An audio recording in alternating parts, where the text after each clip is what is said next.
नमस्कार सभी को, मैं देवेंद्र पाल स्वागत करता हूं आप सभी का डीएसपी कोचिंग सेंटर में।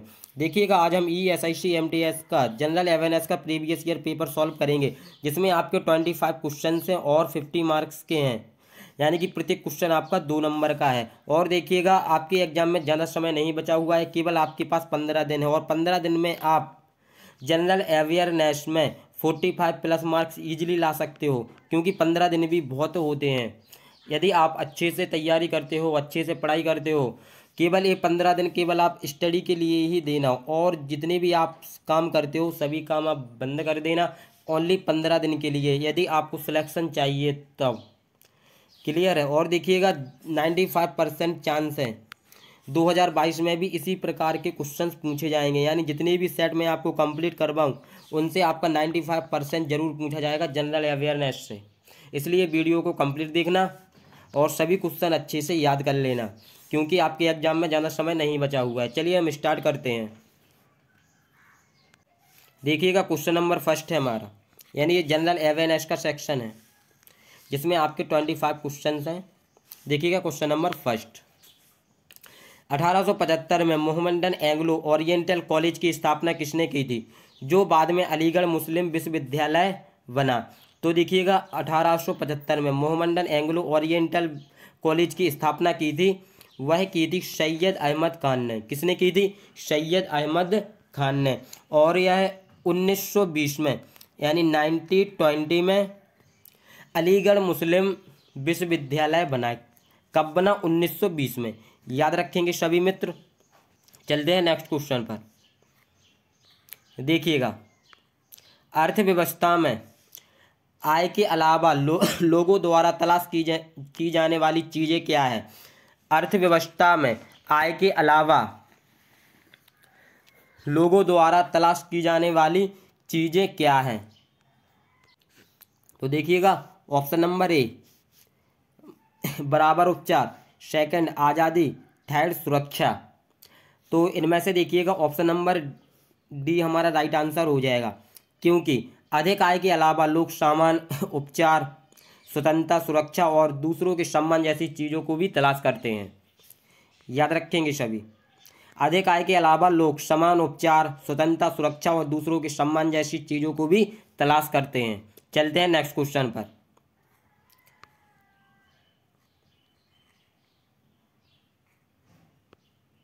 देखिएगा, भारतीय संविधान के किस भाग में मौलिक अधिकार वर्णित है? तो देखिएगा, संविधान के भाग 3 में 6 मौलिक अधिकार वर्णित है। देखिएगा, जो फर्स्ट तो है हमारा समानता का अधिकार। समानता का अधिकार, समानता का अधिकार, ये 6 मौलिक अधिकार आप लोग याद रखिएगा। और सेकंड है हमारा, देखिएगा, सेकंड है हमारा स्वतंत्रता का अधिकार। स्वतंत्रता का अधिकार। और थर्ड है हमारा शोषण के खिलाफ अधिकार। शोषण के खिलाफ अधिकार। और इसके बाद जो फोर्थ है हमारा धर्म की आज़ादी का अधिकार। धर्म की आज़ादी का अधिकार। और फिफ्थ है हमारा सांस्कृतिक और शैक्षणिक अधिकार। सांस्कृतिक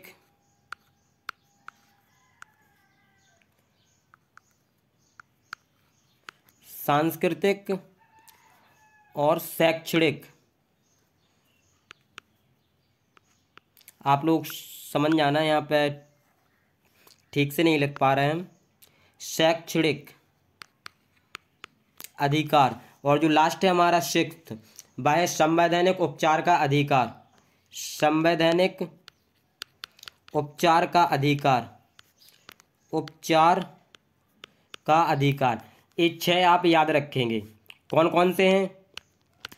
और देखिएगा, फर्स्ट है समानता का अधिकार, दूसरा स्वतंत्रता का अधिकार, तीसरा शोषण के खिलाफ अधिकार, चौथा धर्म की आज़ादी का अधिकार, और फिफ्थ है सांस्कृतिक और शैक्षणिक अधिकार, और जो छठा है हमारा संवैधानिक उपचार का अधिकार, और ये सभी भाग 3 में हैं, याद रखेंगे सभी।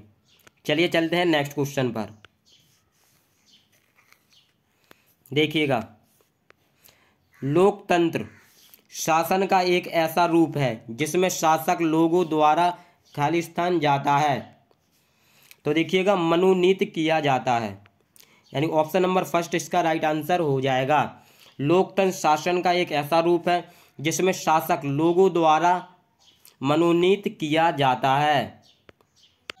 और देखिएगा, जो लोकतंत्र है, लोकतंत्र लोगों को प्रस्ताव, विकास, कानून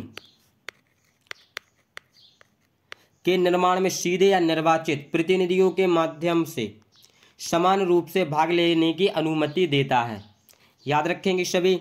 और देखिएगा, इसमें सामाजिक, आर्थिक और सांस्कृतिक स्थितियां शामिल हैं जो राजनीतिक आत्मनिर्णय के स्वतंत्र और समान अभ्यास को सक्षम बनाती हैं। क्लियर है? चलते हैं नेक्स्ट क्वेश्चन पर। देखिएगा, ईस्ट इंडिया कंपनी द्वारा स्थायी बंदोबस्त कब लागू किया गया था? ईस्ट इंडिया कंपनी द्वारा स्थायी बंदोबस्त कब लागू किया गया था? तो देखिएगा, 1793 में लागू किया गया था। किसके द्वारा? लॉर्ड कॉर्नवालिस के द्वारा। लॉर्ड कॉर्नवालिस के द्वारा लागू किया गया था।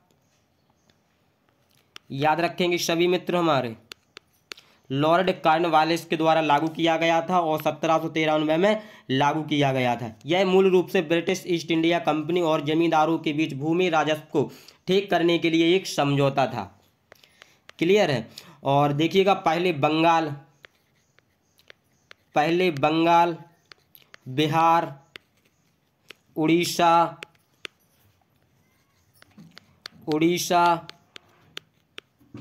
के अधिनियम, बाद में उत्तरी मद्रास प्रेसिडेंसी और वाराणसी जिले में इसका पालन किया गया। याद रखेंगे सभी। देखते हैं नेक्स्ट क्वेश्चन। देखिएगा, क्वेश्चन नंबर 31। जहांगीर किसके साथ विवाहित थे? जहांगीर किसके साथ विवाहित थे? जहांगीर किसके साथ विवाहित थे? तो देखिएगा, नूरजहां। किसके साथ विवाहित थे? नूरजहां। और जिन्हें पहले मेहर-अन-निसा के नाम से जानते थे। किसके नाम से जानते थे? मेहर-अन-निसा के नाम से जाना जाता था। शेर अफगान की विधवा थी। और कौन थी? किसकी विधवा थी? शेर अफगान की विधवा थी। याद रखेंगे सभी। अपने पति की मृत्यु के बाद 1611 में मुगल सम्राट जहांगीर से उनकी शादी हो गई थी। क्लियर है? चलते हैं नेक्स्ट क्वेश्चन पर। देखिएगा, आपको हम फुल एक्सप्लेन नहीं कर रहे हैं। यदि फुल एक्सप्लेन करेंगे, समय कम है तो वीडियो भी लंबी हो जाएगी और इतना हमारे पास टाइम भी नहीं है कि हम फुल एक्सप्लेनेशन के साथ पढ़ें। यानी जो इम्पोर्टेंट है वही हम एक्सप्लेन करते जाएंगे और आप सभी समझते जाना और लाइन करते जाना। देखिएगा, 66 सही 1/2 अंश उत्तरी अक्षांश क्या दर्शाता है? तो देखिएगा, ऑप्शन नंबर 3 उत्तर ध्रुव यानी आर्कटिक वृत्त। चलते हैं नेक्स्ट क्वेश्चन पर। देखिएगा, भारत में ठंड के मौसम सर्दी की अवधि क्या है? भारत में ठंड के मौसम सर्दी की अवधि क्या है? तो देखिएगा, दिसंबर से फरवरी। कब से? दिसंबर से फरवरी। ठंडा का मौसम उत्तरी भारत में नवंबर के मध्य शुरू होता है। ठंडा का मौसम उत्तरी भारत में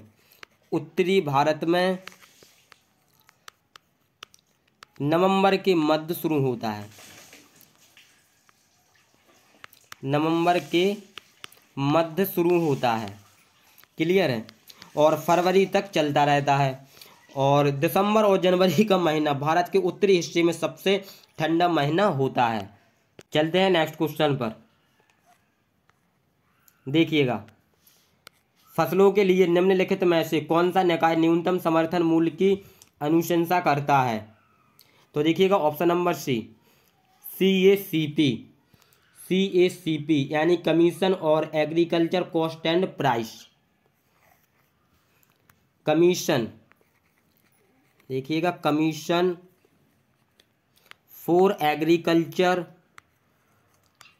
for agriculture cost and price, इसका फुल फॉर्म है CACP का। क्लियर है। देखते हैं नेक्स्ट क्वेश्चन। एक दांत का कठोरतम भाग, एक दांत का कठोरतम भाग कौन सा होता है? एक दांत का कठोरतम भाग कौन सा होता है? तो देखिएगा ऑप्शन नंबर बी, इनेमल। कौन सा होता है? इनेमल। चलते हैं नेक्स्ट क्वेश्चन पर।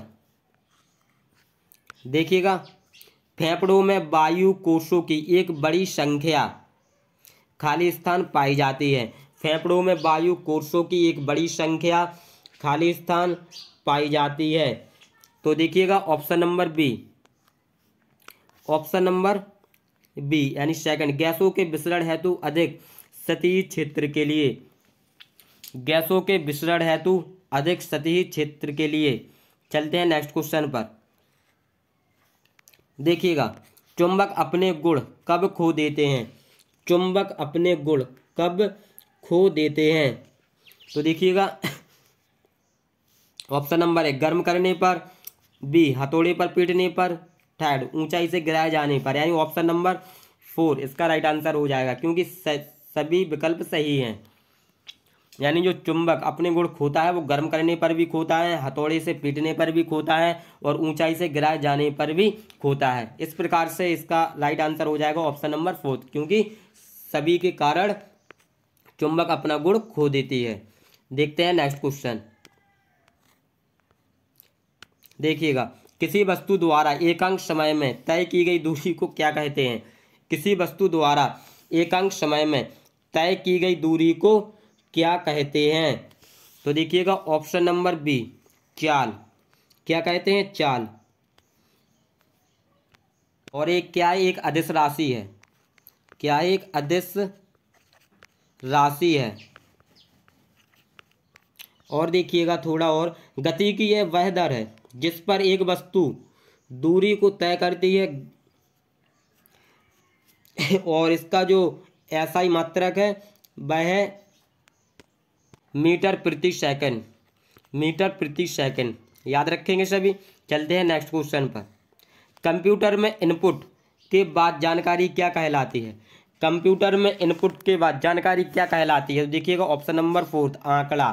क्या कहलाती है? आंकड़ा। चलिए देखते हैं नेक्स्ट। ठंडा करने पर तरल को गैस में बदलने की प्रक्रिया को संक्षेपण कहा जाता है। क्या कहा जाता है? संक्षेपण कहा जाता है। चलते हैं नेक्स्ट क्वेश्चन पर। देखिएगा, CO2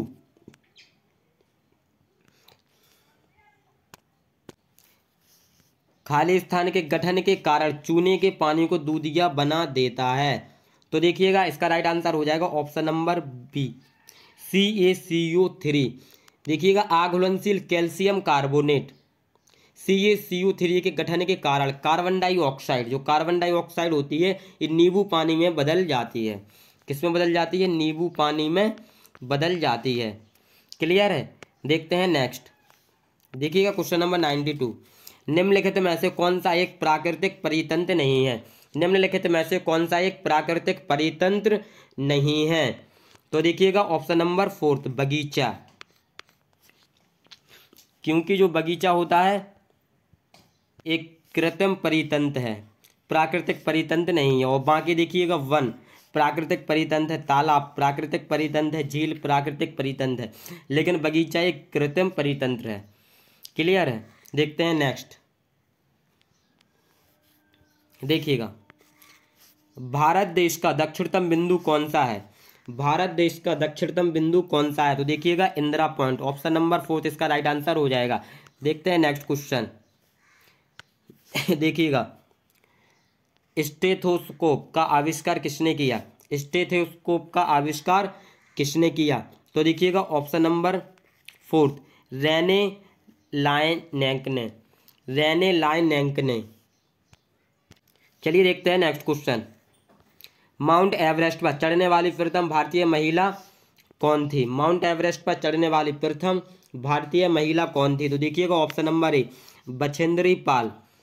कौन थी? बछेंद्री पाल। और ये 1984 में यानी 1984 में शिखर तक पहुंची थी। कब? 1984 में। और देखिएगा थोड़ा और 1994 में यानी 1994 में इन्हें पद्मश्री पुरस्कार से सम्मानित किया गया था। पद्मश्री पुरस्कार से सम्मानित किया गया था। और 1986 में 1986 में इन्हें अर्जुन पुरस्कार से सम्मानित किया गया था। अर्जुन पुरस्कार से सम्मानित किया गया था। देखिएगा 1984 में शिखर तक पहुंची थी, जिसमें से 1986 में इन्हें अर्जुन पुरस्कार से सम्मानित किया गया था और 1994 में इन्हें पद्मश्री पुरस्कार से सम्मानित किया गया था। चलिए देखते हैं नेक्स्ट क्वेश्चन। देखिएगा शर्ट, पतलून, स्कर्ट आदि भारत में 18वीं शताब्दी में किसके द्वारा लाए गए थे? शर्ट, पतलून, स्कर्ट आदि भारत में 18वीं शताब्दी में किसके द्वारा लाए गए थे? तो देखिएगा ऑप्शन नंबर ए यूरोपियन के द्वारा। किसके द्वारा लाए गए थे? यूरोपियन के द्वारा।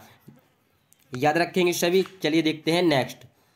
देखिएगा ब्लूटूथ के आविष्कारकर्ता का नाम क्या है? ब्लूटूथ के आविष्कारकर्ता का नाम क्या है?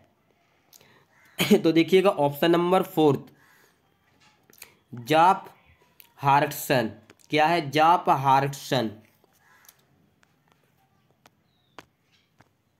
और इन्होंने ब्लूटूथ का आविष्कार किया था 1994 में यानी 1994 में। याद रखेंगे।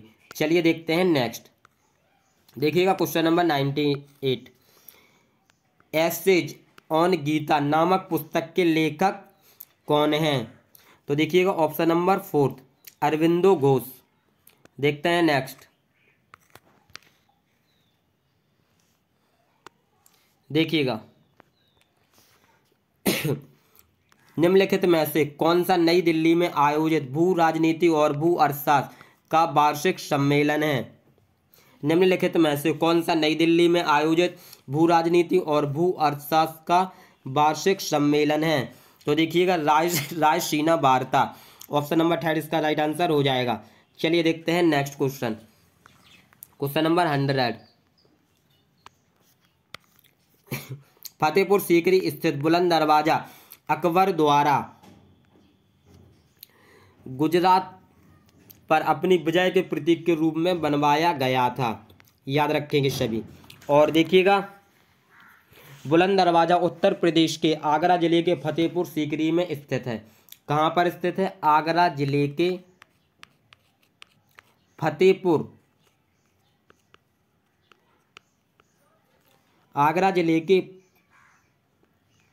फतेहपुर सीकरी में स्थित है। इसे महान मुगल बादशाह अकबर ने 1601 में बनवाया था। किसने बनवाया था? अकबर ने बनवाया था। अकबर ने बनवाया था 1601 में बनवाया था। और देखिएगा अकबर ने गुजरात पर अपनी जीत के उपलक्ष्य में बुलंद दरवाजा बनवाया था। कब बनवाया था? अपनी जीत के उपलक्ष्य में। यह लाल एवं बलुआ पत्थर से बना है। इसे सफ़ेद व काले संगमरमर की नक्काशी द्वारा सजाया गया है। याद रखेंगे सभी। देखिएगा इस वीडियो में आपका जनरल अवेयरनेस का सेक्शन कंप्लीट हुआ, जिसमें आपके 25 क्वेश्चन थे और 50 मार्क्स के थे। ये सेट आप बिल्कुल कंप्लीट कर लीजिए, क्योंकि प्रीवियस ईयर क्वेश्चन से 2017 के, और गारंटी है इससे आपको 4 से 5 क्वेश्चन जरूर देखने के लिए मिलेंगे एग्जाम में। और इसी प्रकार के ESIC MTS क्वेश्चन पूछता है सभी प्रीवियस ईयर क्वेश्चन से, इसलिए आप सेट को पूरा कंप्लीट कर लें, क्योंकि जितने भी मैं प्रैक्टिस सेट आपको कंप्लीट करवा रहा हूँ 95% पूछे जाने की संभावना है। और यदि अभी तक हमारे चैनल को सब्सक्राइब नहीं किया तो हमारे चैनल को सब्सक्राइब कर लें। यदि आप ESIC MTS की कंप्लीट प्रिपरेशन करना चाहते हो, यदि आप चैनल को सब्सक्राइब कर लोगे तो हमारी वीडियो का नोटिफिकेशन आप सभी को मिलता रहेगा। और अगर वीडियो अच्छी लगी हो तो वीडियो को लाइक शेयर कमेंट जरूर करना। चलिए मिलते हैं नेक्स्ट वीडियो में। जय हिंद, जय भारत, बेस्ट ऑफ लक।